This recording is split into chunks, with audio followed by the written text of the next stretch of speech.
The next topic that we're going to talk about is related. This is an approach where you see how a professor who came in touch with devotees of Krishna in 1974 for the first time moves to Portugal, and he continues to remain in touch with devotees, practicing with devotees, inspired by Giriraj Maharaj. Inspired by Giriraj Maharaj, he established a center for Vedic science in Lusophone University in Lisbon, a university which has more than 7,000, Gaurkishore Prabhu, 7,000, more than 7,000 students. And he has guided many scholars also himself. He's been an active participant in ISKCON's other conferences that have happened in the past. I'd like to welcome Professor Luís Filipe.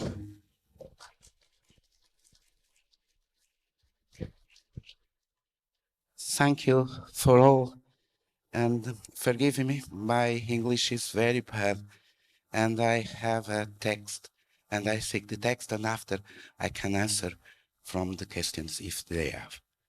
My dear devotees, first of all, I would like to thank you for the opportunity to make this presentation and disclose what we are doing in Portugal in order to bring the promotion and dissemination of Krishna consciousness in the University milieu, while at the same time establishing an institute to help qualify our devotees with academic degrees recognized officially by the Academy and by the society in general. Many years ago, in 1987, I had the great fortune of meeting in Lisbon a very special being who was remaining forever in my heart, His Holiness Giriraj Swami Maharaj. Over the years, I have tried to put in practice one of the requests that he made to me at the time, and which I took up as life purpose, serving the devotees, serving Prabhupada, and serving Krishna. I have tried to support the devotees in Portugal in every way I can, according to my limited capacity, until an opportunity arose, and those with the appropriate support, the university became the stage of this service of mine, more or less in middle of 19th, at Lusophone University. The Lusophone University of Humanities and Technologies is a private university and polytechnic higher education project that emerged in the late 1980s in the city of Lisbon, and they have a strategic objective to become an educational institution reference in Portuguese-speaking countries. The university is run by an educational cooperative which created the Lusophone Group with a large range of activities in many educational fields, levels of education, and continents. In the 90s, and after my return from Angola, I received an invitation from the Lusophone University to collaborate as a guest assistant professor in the Humanities Department, with the possibility of teaching the same subject in several courses. This is the opportunity of teaching in Story Department, led by Professor Teutônio de Souza, a PhD, a gentleman from Goa with a PhD from the University of Pune, and a former Jesuit priest who unfortunately passed away just a couple days ago. Over the years, with the strategy of ties based on work friendship, I had the opportunity of developing in Professor Teutônio de Souza the best internal ally, and with this support, I was able to establish the Center of Vedic and Oriental Studies of the Lusophone University, an informal project under the Department of Story led by Professor António de Souza. The idea was, from my point of view, a way to help spread Srila Prabhupada's movement in the academy, to serve the devotees by offering them an opportunity for preaching and acquiring academic qualification, and a way of honoring the commitment I had made several years before to Srila Giriraj Maharaj, to serve Krishna, to serve Prabhupada, and to serve the devotees dedicated to Srila Prabhupada mission. With the support of the devotees residing in Porto, namely Gaura Kishora Prabhu and Radha Govinda Das, and with the invaluable support of Giriraj Maharaj, we are able to get involvement, commitment, and curriculum vitae of 7 PhD devotees professors, expert in various fields, who became the scientific board of the center, and the official recognition of this informal structure, which started with the diffusion of offering lectures, debates, seminars, and small free courses in the regular was since his foundation. The inauguration of the Center of Vedic and Oriental Studies was a solemn moment at the university. It was supported by the Indian Embassy in Portugal, which offered to the university a library of over 1,000 books specializing in story, culture, and society of India and Hinduism. The inaugural session was attended by Ambassador of India in Portugal, by representatives to Indian communities in Lisbon, and by our special guests, Sriman Radhika Raman Prabhu, Professor Rava Gupta.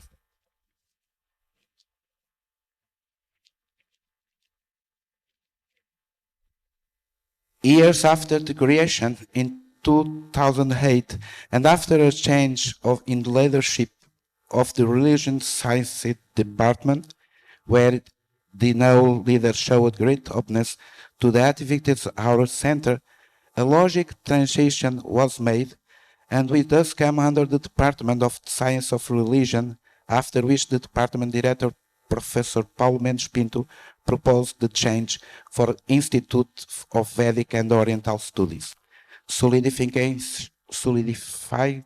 the institutional relation and allowing for a great future development. It's about this possible future that I want to speak to you now. The Institute for Vedic and Oriental Studies of Lusophone University was all the possibilities and potential, in my opinion, to make a significant contribution for the expansion of Krishna consciousness in Portugal and in Portuguese-speaking countries, namely through the dissemination and promotion of Srila Prabhupada's movement, but also to help qualify our devotees with official recognized academic qualification. Let me explain how. First, by solidifying the activity of the Institute in Portugal through lectures, seminars, debates, and small free courses given by qualified devotees, researchers, professors, and spiritual masters that will allow the Institute to develop and grow, will at the same time help with educated and trained devotees, research, and even students for the general public. However, for this purpose, one of the problems that we have to overcome in our Institute of Vedic Studies was to do with experts, I mean devout experts, which we don't have in Portugal. Therefore, we need to count on international support, taking advantage of the heavily of devotees professors from elsewhere. We also consider that the existence of an annual circuit of events in different European universities and countries, provided by a small team of professors, could be an important added value for fostering the development of Krishna consciousness studies in the university milieu. Secondly, the possibility of inserting Krishna consciousness programs and activities in the countries and places where the university is present, namely Brazil, Mozambique, Angola, Cabo Verde, Guinea-Bissau, thus constituted the presence of the Institute of Vedic and Oriental Studies, so the Lusophone University, as the vehicle for the promotion and dissemination of Krishna consciousness in Prabhupada mission in Africa. And one of the main purposes from this project of the Lusophone University is the possibility of interacting from Lisbon with the universe of the Lusophone group from Brazil to Mozambique, Angola, Cape Verde, and Guinea-Bissau.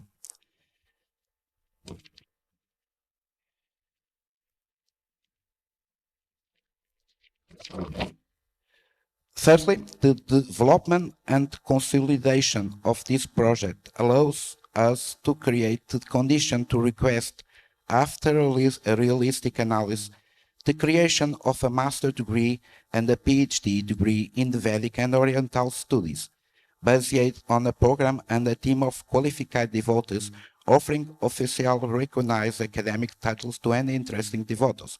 For this purpose, we have already held negotiations with the leadership of the master's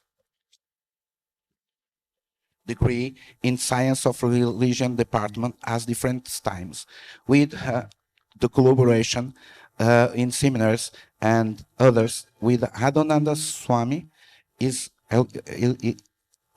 Keshava Swami, Purushottaya Swami, Krishna Krishna Swami, and His Grace also Hurmila Devidas, for instance. And already they stay in Portugal for days or to stay for a conference. From the university side, the establishment of a research line of Vedic and Oriental studies, the development of regular work over the year, and a minimum number of national or international students are essential conditions imposed by university to implement this master and PhD course, which can also count on new technologies, namely for distant learning coupled with the face-to-face learning. Of course, the development of the graduate degrees course has also been considered in the same format of the master course, but the fact is the graduate degrees in the religious sciences is presently suspended due to lack of the interest of the part of the general public. So we see where a window of opportunity for our movement if understand that we can have a space in the laws of the university where such appropriate protocols we can ensure the education of graduates in religious science, Vedic and Oriental studies. Finally, I would like to point on that after the creation of the Center of Vedic and Oriental Studies, and after some years of successful work, I was able to carry on one of the project of the objectives of Lisbon, which has to hold the first Radha Yatra in the city of Lisbon, where after the partnership of 2 years of Lisbon City Council and Social Area, we are able to submit a proposal to include the event in the festivities of the Lisbon City, with the Lisbon Council offering the stage, exempting us from us, and subsidizing ISKCON with 2,000 euros for the festival in 2006 and 2007. We are quite sure that it was the work developed by the Institute for Vedic and Oriental and by the university, which over years of collaboration with Lisbon City Council, that allowed us to achieve this goal. I thank you for the attention. Thank you.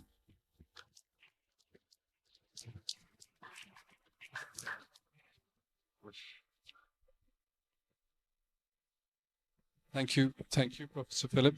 I do want to share that under the IVOS program, the Institute for Vedic and Oriental Studies, it seems that if one can offer PhD, MA, and BA degrees in Krishna conscious subjects, if we can put together and submit a syllabus. So by the good work of Professor Philip and the center, there is an opportunity to create those degree programs. I should have also mentioned in my introduction that Professor Filipe is also an important politician for the Socialist Party, which is presently in office in Portugal. So thank you so much for coming and sharing with us your inspiration that was given by Giriraj Maharaj. So since 1974, Professor Filipe has been associated with ISKCON. So I'm looking for Campakalata Mataji. All right. So until she comes in, going back to the models. The model was establishing our own university, which Gauranga Prabhu shared. And then there are universities where devotees are present. It would be very helpful if we can have a mentorship network where devotees who are in academia present, who are professors, assistant professors, if they could be known to everyone. So if the children who are growing up in this movement decide to pursue, they know, okay, this is a university where we have an opportunity, right? So we do want to put together that information also. We will seek help from Shaunaka Rishi Prabhu in this regard to see if we can also provide that information. Campakalata Mataji, welcome. We are going to put on a presentation on the topic of standards. Is Mahaprabhu here? So if somebody can kindly please put on the presentation.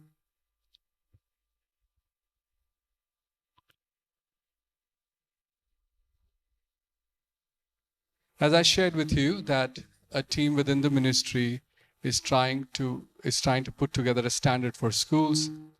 Campakalata Mataji is the executive committee member who is overseeing that project.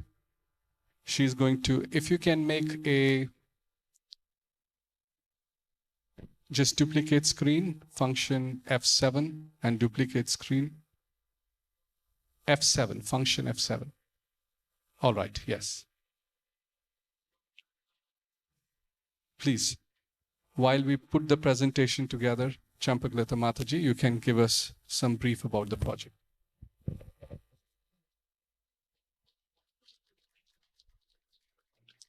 Thank you so much, Prabhu. Hare Krishna. While the presentation is just being prepared for the screen, I think maybe I should just begin by explaining my interest in this particular topic of endorsement and accreditation of primary and secondary school education. Many of you might remember my role as the former Child Protection Office Director within ISKCON, in which capacity I served for almost 7 years. And my academic professional qualifications are that I hold a Bachelor of Arts degree, majoring in English and Legal Studies, a law degree, and I'm an admitted attorney. Just last week I was appointed as a magistrate, so that's a new accomplishment in the professional timeline of my career. I also hold a postgraduate certificate in education, which I obtained in 2006, and my interest in education emerged from that point onwards. But apart from that, I think particularly coming back to the point of endorsement and accreditation, I think in my years of service as the Child Protection Office Director and having visited many of the ISKCON schools, which was a regular mandate for me. Please excuse me, I'm just a bit out of breath from rushing in here. So during my interaction as a Child Protection Office Director with the schools management, with the learners, via email as well as my visits, it became quite apparent that there was a need for standards and to be implemented at our schools, particularly with child protection issues. But not only that, I would hear complaints of things such as, and the children I developed a rapport with them to the extent that they began to communicate with me, send me emails, etc., when there were issues such as in winter, There's no hot water in the boarding school. There's a lack of transportation, or the transportation timing was inappropriate from where they had to be picked up to get to the school, etc., etc. So it became apparent that there was a need to interact with the schools, and to some extent as well, where the issues became so serious that it became quite a challenge to interact with management on some levels, to the extent that I would have had to solicit the support of the GBC Executive Committee, to the point where I was basically demanding that this school be, that the GBC send a communication to the school threatening to remove them or to recognize that school as part of ISKCON because of the lack of responsibility of the management, or the lack of commitment in terms of implementing safety, precautionary measures, or having the interests of the children foremost on their agenda. And as a result of that, I felt maybe it would be better if we could, from this perspective, start implementing standards so that schools begin to realize, if they're going to be recognized as ISKCON schools, that they would have to comply with certain minimum requirements. Having said that, though, the Ministry of Education at this stage is not in a position to start rolling out this process of accreditation and endorsement. It is very much in its infancy stage, where we are just formulating guidelines and to help schools that are already in existence, and schools, those of you who are thinking of setting up schools, to give you some guidelines as to what we think you should consider in setting up your schools or in managing your schools. In no way do we plan to usurp the role that if you are aligned to some Department of Education within your country, we don't intend to usurp that role. We just intend to complement it in terms of ensuring that it meets the required minimum standards within ISKCON. So here we go with accreditation and endorsement of our primary and secondary school education. If we look at the term accreditation, it is actually the granting of approval to an institution by an official review board after the school has met certain requirements. So in the future, we aspire to get to the point where we'd be in the position to actually set out that minimum requirements. And if a school attains those minimum requirements, we'd have different levels of accreditation. In the same breath, we do not want to, and we do not expect you to rise to that level immediately. So we'd like to encourage various levels of accreditation until we hopefully get to that point where you're on par with what is the absolute basic minimum. Endorsement is the act of saying that the Ministry of Education recognizes or supports an initiative. For instance, it could be a particular curriculum that has already been developed and it's being endorsed by the Ministry of Education, so that you know that this is something that would be acceptable and of a good standard to be implemented and rolled out at your schools. It could also be for ISKCON aligned projects, which may not be necessarily mainstream ISKCON institutions as well. Some considerations, and this is a very exhaustive topic, and I've got very limited time. Tapanu Mishra Prabhu, how much of time do I have? You have another 5-7 minutes, and then you can take some questions. Sure, thank you. Have time. So some considerations in establishing a school, and as I say, it's some considerations because the list is very exhaustive, but I thought I'd put a few up here, is in starting of a school, you're going to have to identify whether it's going to be an independent school or a public school. A public school in terms of the fact whether the country that you come from, you are going to be aligned with its Department of Education. And if that is so, you're obviously going to have to comply with its requirements for recognition, for being accepted as a school or for being enrolled as a school as such.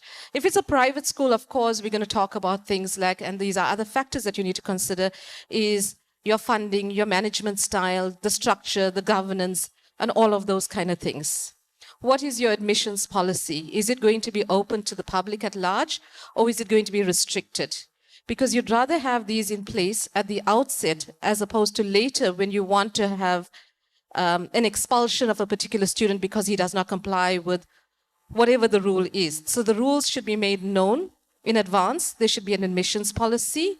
The documents needs to be gathered, whatever your checklist is for admissions, which includes things such as vaccination and immunization cards, the transfer documents from their previous schools, any reports that they may have, learning disabilities.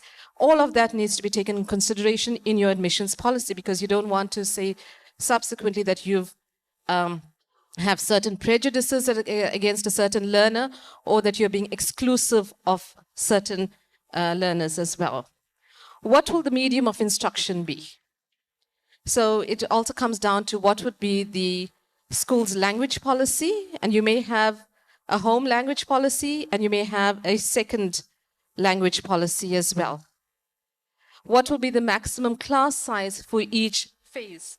So you'll obviously have to decide on the different phases in terms of the readiness of the school, in the capacity of the school to be able to roll out. Maybe you want to start off with just the grade R's, the preschools, kindergarten, up to the primary school level, and build thereon to have a rollover process so that they move on to the next grade based on your capacity building in the meantime as you're developing your infrastructure for that schooling program.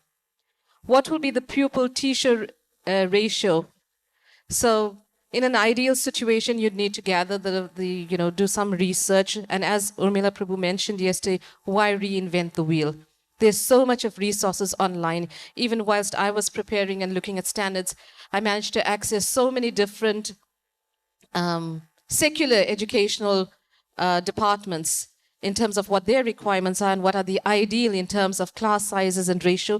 And on that point as well, in terms of classroom size, the environment, we can't have 20 children in a 5x5 or in whatever small square meterage space. So it needs to be ideal and conducive for teaching and learning to take place. Will the school be monastic or co-educational? What community will the school serve? And I think that's important as well, that you know the dynamics in terms of the community, and you recognize and you incorporate the cultural nuances of that particular community as well. Will the target market deliver enough students to enable the school to reach its maximum number of students? Of course, if you're looking at financial implications, it's one thing, and we all have this glorious idea of having schools so that our children could be raised within Krishna consciousness, within the curriculum, within the proper academic curriculum, as well as having proper teachers at the school. But are we going to be able to sustain that school and achieve this and the standards that we require with the finances that we have, and what's going to be your break-even point to meet those needs that you want to fulfill for the teachers and for the school to survive financially as well? Can your target market afford the fees you envision? So that obviously goes within the framework of your budget planning. What other communities could be targeted to recruit more students? So we may find that although our target market is the ISKCON devotee children community, but if we can't afford, the school is not going to become viable financially, then you may want to extend the invitation or promote it to other like-minded religious organizations which share the similar value system to some extent within ISKCON.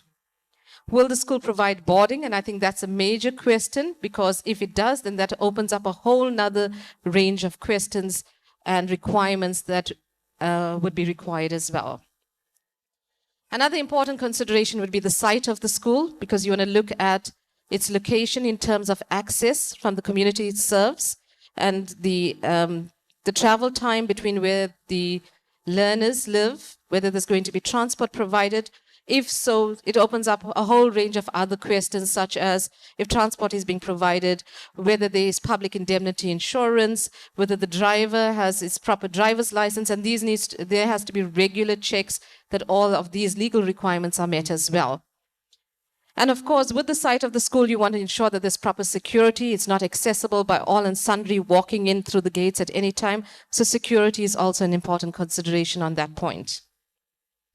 The architectural design and planning of teaching and the learning environment, one has to consider things such as what facilities you will need for the curriculum that you've chosen, which gives rise to how many classrooms you need, how many specialist rooms you need for art, music, drama, science, technology. What other facilities will you provide? Of course, we know children also need to have not just academics, but there needs to be sufficient programs within the curriculum for space for them to go out, fields, so that they can participate in sporting activities, unwind, the pool, what are the rules regarding the swimming pool? Okay. And there's a whole list of other things that you'd need to consider there. What about the infrastructure, the electricity, the water, the sewage, the roads, all of these kind of things for health and safety requirements as well. The governance and administration of the school, there are various models that exist, and we do not intend to impose from the ministry's perspective a particular model on the school in terms of how it should be governed. But it is something that needs to be seriously considered by yourself and should be supported in terms of a rationale that justifies the particular model that you choose. So whatever the governance structure that you've chosen should have a constitution. We should always have supporting documents so that you could always rely on when issues arise. Compliance with legal requirements, management structure. Is it going to be the normal principal? Is there going to, and his management's team, or is there also going to be a governing body that comprises of participation from parents as well as the student body?